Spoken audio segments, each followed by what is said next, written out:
اللهم صل على محمد وعلى آل محمد كما صليت على إبراهيم وعلى آل إبراهيم إنك حميد مجيد.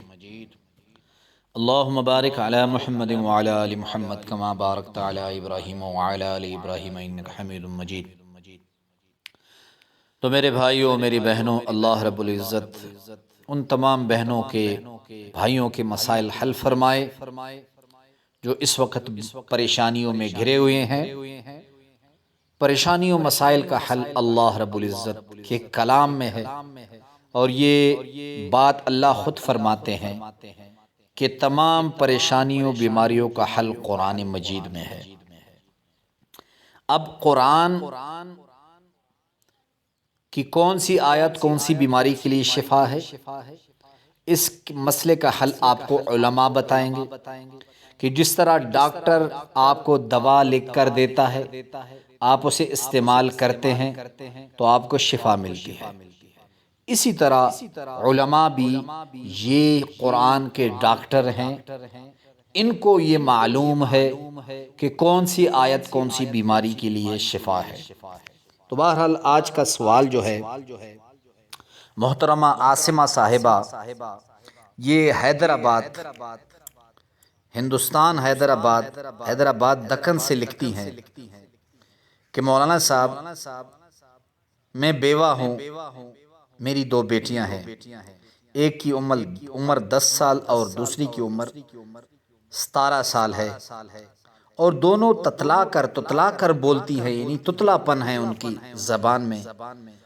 میں نے ڈاکٹروں کو بتایا طبی لحاظ سے کوئی مسئلہ نہیں، کوئی خرابی نہیں، ذہنی طور پر انتہائی تیز، اسکول میں ہمیشہ فرسٹ آتی ہیں اور ہوم ورک میں ہمیشہ تیز، کوئی بات بتا دوں ذہنی لحاظ سے تیز، کوئی مسئلہ نہیں، لیکن بولتی ہیں تو تتلا کر بولتی ہیں۔ میں بہت پریشان ہوں، جوان ہونے جا رہی ہیں، کل کو ان کی شادیاں بھی کرانی ہیں، اگر اسی طرح تتلا کر یہ بولیں تو لوگ ایسے رشتے بھی قبول نہیں کرتے۔ جب میں یہ سوچتی ہوں تو میں پریشانیوں کا شکار ہو جاتی ہوں، جس کی وجہ سے میرے بدن میں بھی بے شمار بیماریاں جو ہیں وہ پیدا ہو چکی ہیں۔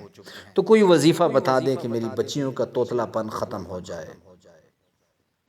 تو میری بہن عاصمہ، پہلے تو میں اللہ رب العزت کی حضور یہ دعا کرتا ہوں کہ اللہ رب العزت آپ کی بچیوں کی تتلا پن کو ختم فرمائے، اور اللہ رب العزت ان کو ہمیشہ ہمیشہ کے لیے خوشیاں نصیب فرمائیں۔ آپ ٹینشن مت لیں، آپ مایوس مت ہوں، آپ کو ایک وظیفہ بتانے جا رہا ہوں، اور ایک وظیفہ جو ہے وہ آپ نے کرنا ہے، اور ایک وظیفہ جو ہے وہ آپ کی بیٹیوں نے کرنا ہے۔ وظیفہ کیا ہے؟ جب آپ نے جو وظیفہ کرنا ہے وہ یہ، جب رات کو آپ کی بچیاں سو جائیں تو آپ نے سورۃ مریم کی پہلی آیت کاف ہا یا عین صاد، یہ اس کو آپ نے ایک بار بآواز بلند، یعنی اتنی آواز نہیں کہ وہ جاگ جائے، بآواز بلند آپ نے یہ پڑھنا ہے بچیوں کے سامنے۔ جب بچیاں سو جائیں تو ان کے قریب جا کر آپ نے اس طرح پڑھنا ہے، بسم اللہ الرحمن الرحیم کاف ہا یا عین صاد، بس ایک مرتبہ پڑھنا ہے۔ یہ وظیفہ آپ نے کرنا ہے، اور ایک وظیفہ آپ کی بچیوں نے کرنا ہے، وہ وظیفہ یہ ہے رب اشرح لی صدری رب اشرح لی صدری ویسر لی امری واحلل عقدۃ من لسانی۔ آپ نے یہ تینوں آیت نہیں پڑھنی، آپ نے صرف ان میں ایک آیت پڑھنی ہے، واحلل عقدۃ من لسانی، واحلل عقدۃ من لسانی۔ یہ موسیٰ علیہ السلام کی دعا ہے کہ اے اللہ میری زبان کی لکنت جو ہے وہ دور فرما۔